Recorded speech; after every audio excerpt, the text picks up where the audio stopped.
Why will regulated militia be necessary to the security of a free state? The right of the people to keep and bear arms shall not be infringed. Welcome to another edition of Bearing Arms, Cam & Company. My name is Cam Edwards. I am glad you're with me on the program today. We're going to be talking about the latest insanity out of Massachusetts. John Rosenthal from Stop Handgun Violence in the Boston Globe teaming up to call for a ban on so-called assault weapons in large capacity magazines. We've heard that before, but there is a unique twist to this particular call. We'll get to that in just 1 second. Before we do, however, Biden's America is simply crushing us. You've got companies laying off tens of thousands of workers, one after the other. America's working two jobs just to get by. Inflation pushing hardworking families to the brink. Just look at the price of lunch meat the next time you go to the grocery store. And a digital dollar could be coming down the pipeline to completely destroy our way of life. The truth is, you need a plan.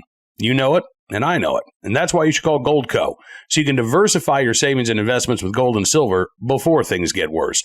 They're a six-time Inc. 5000 winner, 2022 Company of the Year with thousands of five-star reviews, and they've helped people like you and me place over $1 billion in gold and silver. They're offering up to $10,000 in free silver while supplies last.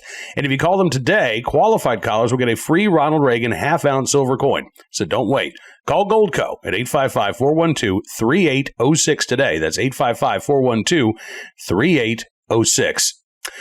So the Boston Globe, by the way, Boston Globe has been on a tear over the, it's always been a paper that I would consider to be fairly hostile to the right to keep bear arms. But man, they have really just been on a crusade over the past year or two.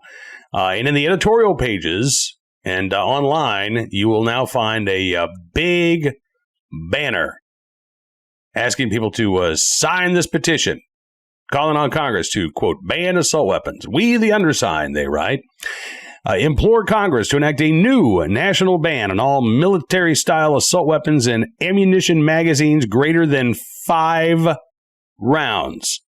That's right. We and the law-abiding people we serve should be provided the same respect and consideration our hunting laws currently provide to protect population of game animals. It will save lives and will not infringe on law-abiding citizens' rights. It won't?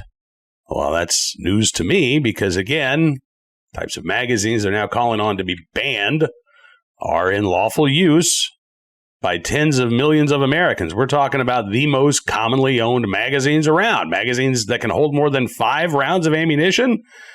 You won't find too many magazines out there these days that can hold 5 rounds or less, quite honestly. But yes, this is what the anti-gunners are demanding in Massachusetts. And they are spinning some tales in support of their ban. As the John Rosenthal penned op-ed notes at the Boston Globe, Antonin, well, hang on, I want to back up here before I put the quote in. Rosenthal wrote that as Supreme Court Justice Antonin Scalia wrote in the 2008 District of Columbia versus Heller ruling, like most rights, the Second Amendment is not unlimited. It is not a right to carry and keep any weapon whatsoever, in any manner whatsoever, and for whatever purpose. Okay, fair enough.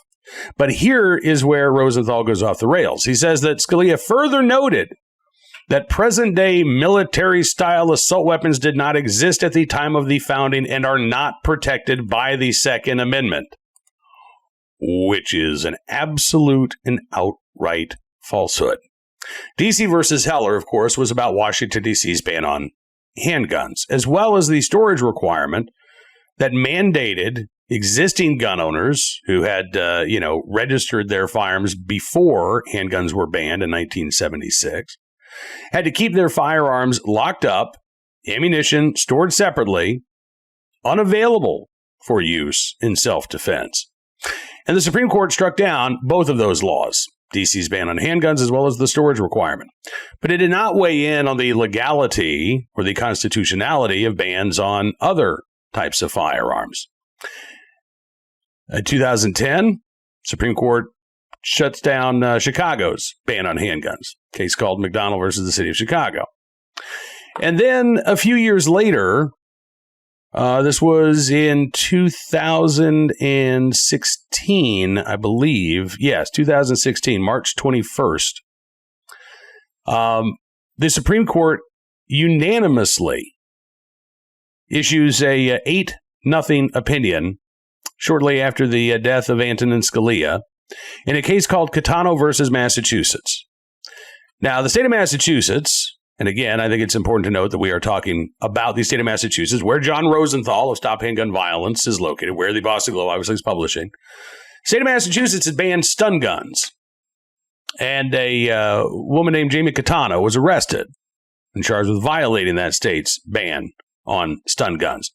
Case went all the way up to the Supreme Court, which issued a per curiam opinion, a unanimous opinion of the court. And this is from oyas.com, kind of summarizing what the court said. In its per curiam opinion, the court held that although stun guns are unusual in nature and were not common during the enactment of the Second Amendment, in fact, they did not exist at the time of the Second Amendment, they are included in the Second Amendment's protections. To hold otherwise would be inconsistent with the Supreme Court's decision in D.C. versus Heller, which held that Second Amendment protections extend to arms that were not in existence at the time of the founding. And again, this is a unanimous opinion by the Supreme Court.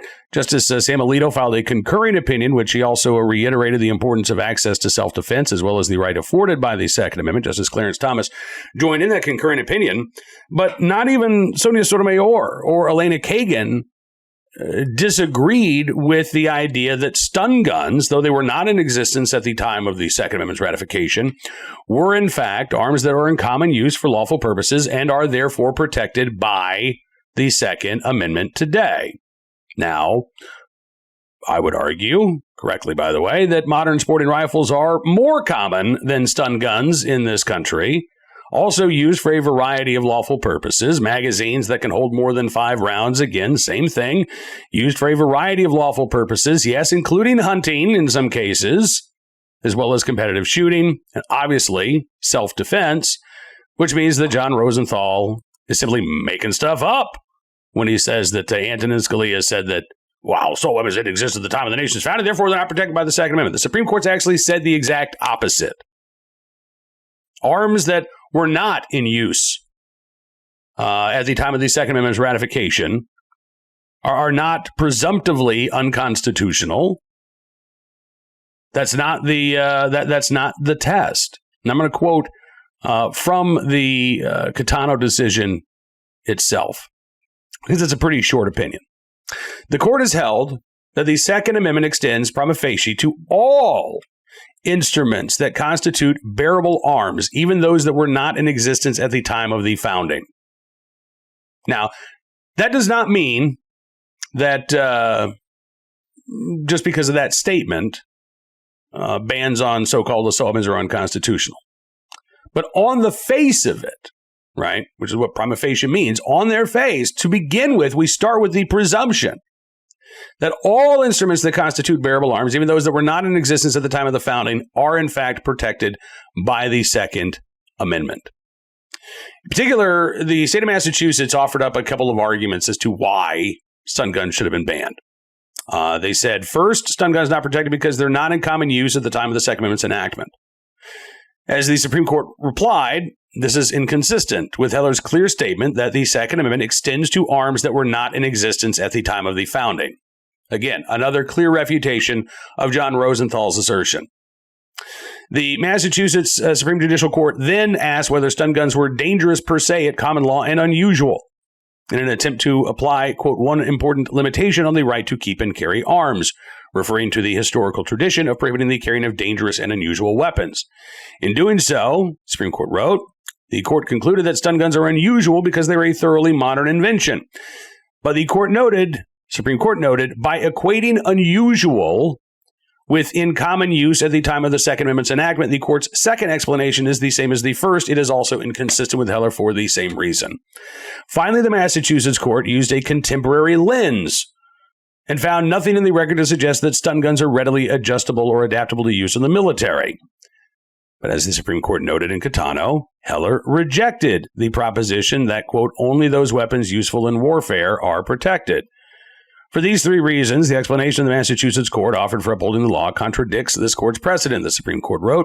Consequently, the petition for a writ of certiorari and the motion for leave to proceed are granted. Judgment of the Supreme Judicial Court of Massachusetts is vacated, and the case is remanded for further proceedings inconsistent with this opinion. Since that time, stun gun bans have dropped from the law books in most states around the country. So Rosenthal is wrong in his argument that so-called assault weapons, modern sporting rifles, semi-automatic long guns, did not exist at the time of the founding, so therefore they're not protected by the Second Amendment. The Supreme Court has said the exact opposite of that. Now, Rosenthal doesn't make that same argument when it comes to 5-round magazines. In fact, his op-ed is pretty light on the idea or fleshing out the argument about why 5 rounds would be enough, other than to say, well, I mean, listen, hunters, you can only have, 5 shells when you're out there duck hunting, so therefore why would anybody need more than 5 rounds? I have some questions. Now, obviously, I think that this is unconstitutional, but I do have some legit questions about how they think this would work in practice. Because again, I'm looking here at this initial ask, or demand, I should say, right? Implore Congress to enact a new national ban on all military-style assault weapons and ammunition magazines greater than 5 rounds. So they don't say detachable magazines, right? So I'm assuming that this would apply to firearms with fixed magazines that can hold more than 5 rounds as well.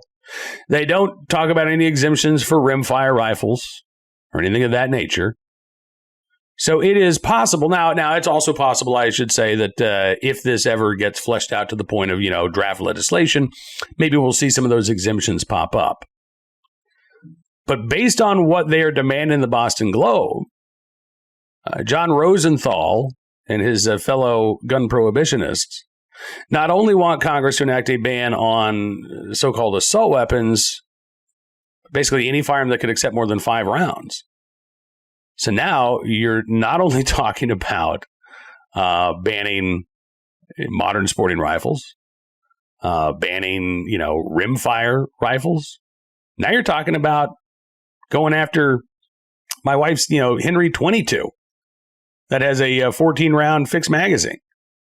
Now you're talking about, presumably, going after 6-shot revolvers as having 1 shot too many, right? This is, obviously, this is an absurd idea. But this also, I think, again, shows that gun control advocates are starting to get a little more desperate and willing to show their face here, to drop the mask. With the Heller decision, McDonald, now Bruin, and the Supreme Court taking up the issue of prohibited persons in Rahimi in the fall, with challenges to existing bans on so-called assault weapons pending in the 4th Circuit, 7th Circuit, 9th Circuit. I believe we still have them kicking around the 2nd and 3rd Circuits as well. This is an issue that the Supreme Court is going to have to address before long. And I think the gun control activists know that the Supreme Court is not likely to uphold a ban on so-called assault weapons or large capacity magazines. And again, this is a sign of desperation. Well, let's do what we can. Just like Gavin Newsom's proposed 28th Amendment, just like Gabby Gifford's no more guns comment, letting the mask slip a little bit, and Peter Ambler, her handler, having to come in, oh, no, that's not what she actually meant. I think it is what she actually meant. And I don't think that John Rosenthal of Stop Handgun Violence is really all that interested in protecting 6-shot revolvers. Because I think John Rosenthal would like to see all of those firearms banned.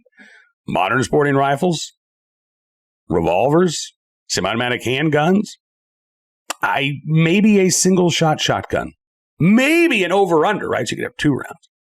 But as we've seen, there is no limiting principle to the gun control ideology other than what they think they can get away with. Or in this case, how far can we go aspirationally to enact these restrictions before the Supreme Court can step in and shut us down? Now, listen, I'll be honest with you. I don't think that on a federal level, John Rosenthal's efforts are going anywhere, at least not for right now. We'll see what happens after the 2024 election shakeout.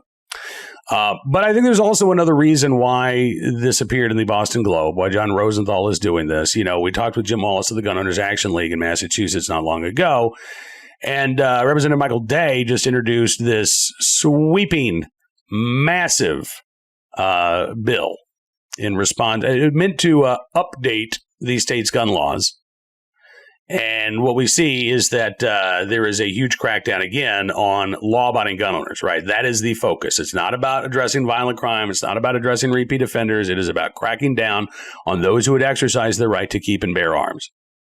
I have a feeling that John Rosenthal is hoping to have this 5-round magazine limit included as part of that gun control package in Massachusetts. There are a lot of state representatives who signed this demand for Congress to ban assault weapons, quote unquote, as well as large capacity magazines over 5 rounds.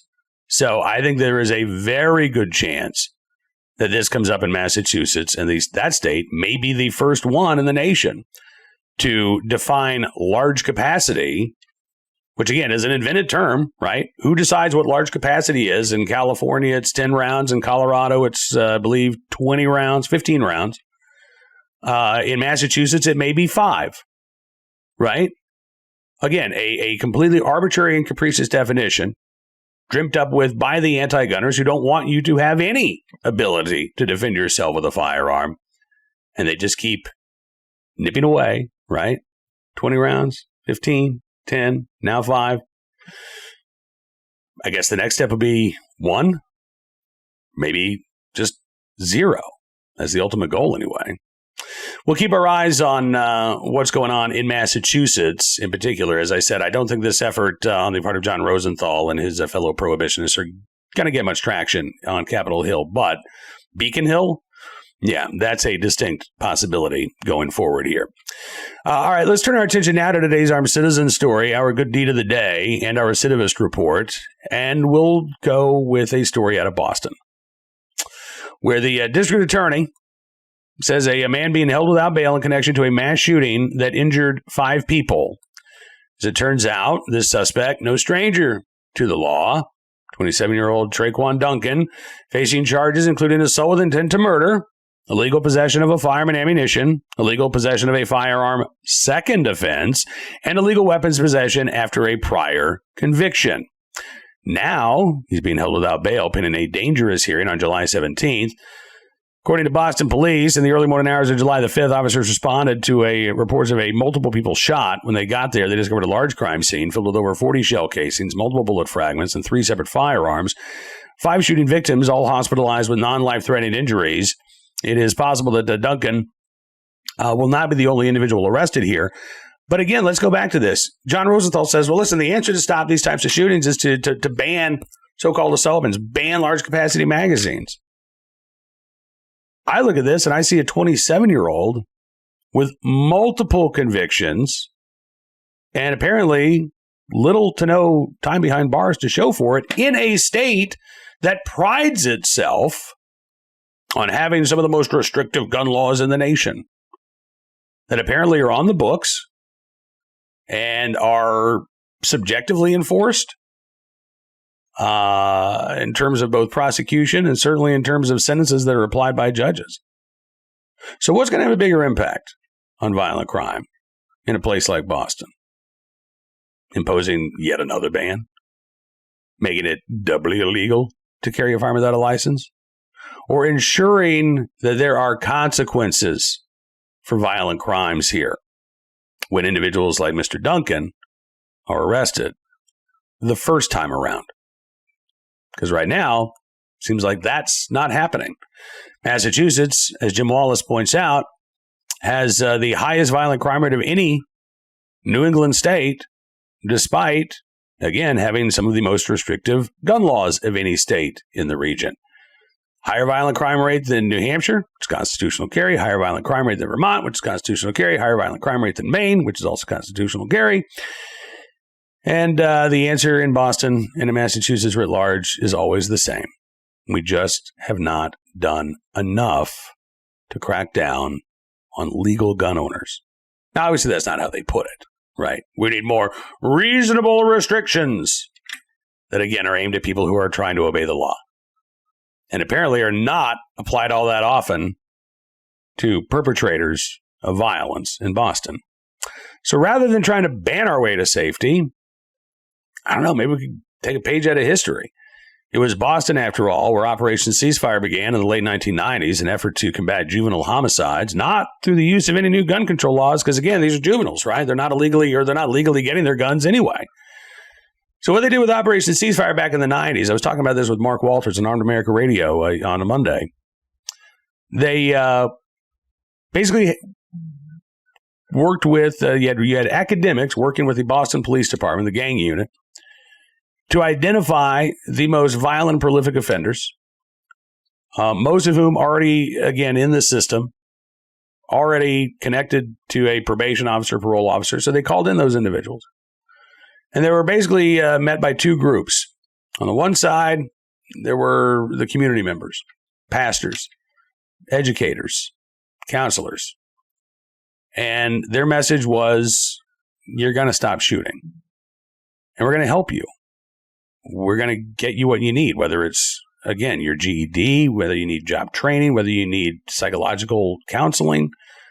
We're going to get you what you need so that you can get on the right road. If you don't take advantage of that help, well, you're going to talk to those folks over here. And those folks over there are the chief of police in Boston, the district attorney, the U.S. attorney, representative from ATF, representative of the FBI. And their message was, listen, you need to take advantage of that help that those folks are offering, because if you don't, well, we're going to kick your cases up to federal court whenever possible. We're not going to offer you plea deals. Our goal is going to remove you from society for as long as the law allows, because you won't stop shooting. And so we want to help you, but we'll make you stop shooting if you don't take advantage of that opportunity. And yes, some people went to prison for a very long time, but a lot of people actually took advantage of that opportunity to escape the life and to turn their life around. And juvenile homicides in Boston dropped by more than 50%. It's called the Massachusetts Miracle. Operation Ceasefire has been replicated around the country. It is not a perfect program. It does depend on, interagency cooperation. You got to put egos aside. Sometimes things get waylaid. When Baltimore started instituting this, right around the time Martin O'Malley became mayor, O'Malley decided he wanted big splashy arrest numbers instead of, targeting the most violent, prolific offenders, which typically leads to a reduction in overall arrests, but a bigger reduction in violent crime. And I think it was like over the next 3 years, there were 800,000 arrests in Baltimore, and the homicide rates went up.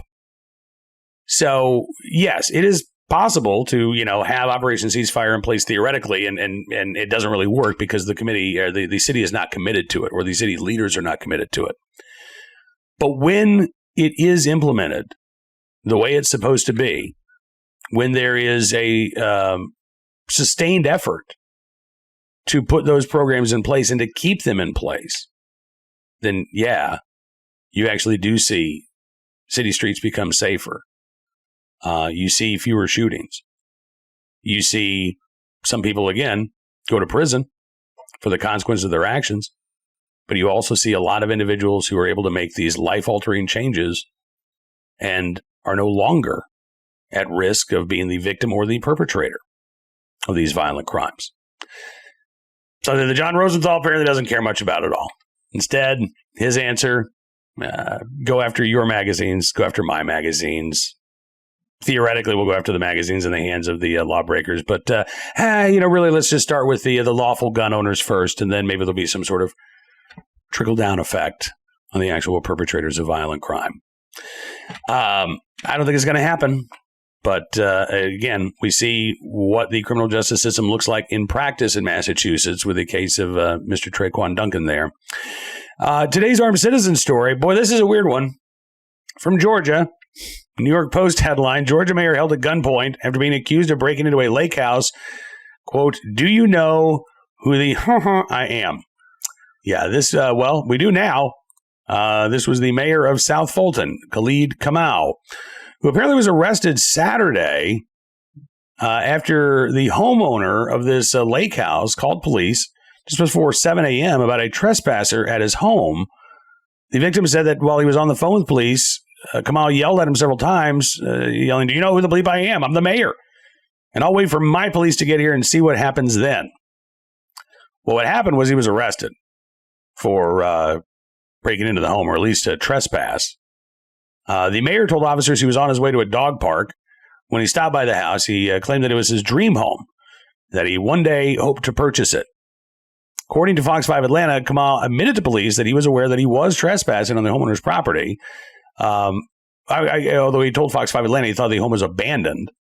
The homeowner, who's not been publicly identified, said that when he saw the mayor walk up to his driveway and then start to approach his home, a stranger coming there just before 7 o'clock in the morning, he quickly got dressed, called police while he was inside his truck, and then approached Kamal, held him at gunpoint until police arrived, warning the mayor to stay put. When the mayor allegedly said, do you know who the I am? The homeowner replied, no, mother, you stay right there. Now, the homeowner, not facing any charges, I think, again, acted appropriately. Stranger coming up to his property just before 7 o'clock in the morning. Not really sure what's going on here. Did not discharge his fire. Apparently, Kamal did not pose a threat to life and limb, but he wanted to make sure that officers were able to, get this individual in custody, not knowing who he was at the time. The mayor has since been charged with criminal trespass as well as first-degree burglary, booked in the Fulton County Jail on $11,000 bond before he was released. According to the New York Post, city officials say the investigation is ongoing, not provide further details on the case. We will see how this case gets resolved. But again, the homeowner not facing any charges. And again, I think acting appropriately. We've seen these horrible stories of, somebody pulling into a driveway and all of a sudden the homeowner comes out and starts, blasting away. No, you don't do that. There's no threat to life or limb there. There's no justifiable reason for you to pull the trigger in a circumstance like that. And there would not have been a reason for the homeowner in this situation to have pulled the trigger, given that the mayor apparently posed no threat. He was someplace he wasn't supposed to be, allegedly, but he did not try to physically assault the homeowner or present any sort of a reason why the homeowner would have felt that he was in fear for his life or great bodily harm. So I think the homeowner acted appropriately. I'm not sure the same can be said for the mayor, but again, we'll see how this case gets resolved in the court system going forward. Finally today, our good deed of the day in the right place at the right time. Also in Georgia, Gwinnett County, where a police officer stopped off for lunch at a Golden Corral and ended up saving a man's life on his lunch break. There you go. And here's a screenshot. You can see the bottom of the screen there. That is where the individual who was choking was assisted by Sergeant Leak of the Gwinnett County Police. This was back on June 30th. Sergeant Leak has stopped off there at the Golden Corral for lunch, saw a man choking on food, went over to the man, performed Heimlich maneuver. Just one abdominal thrust was enough to dislodge the food from the victim's throat, saved his life. Gwinnett police officials say all of our officers receive CPR, first aid, and AED training every 2 years, so we are prepared for an event like this. And again, you never know when that training might come in handy. It could be while you're stopping to fill up at a buffet one afternoon. So there you go, in the right place, at the right time, willing and able to do the right thing. Sergeant Leak there with the Gwinnett County Police Department. We thank you for your very good deed, and hopefully you got at least a free dessert out of it from Golden Corral.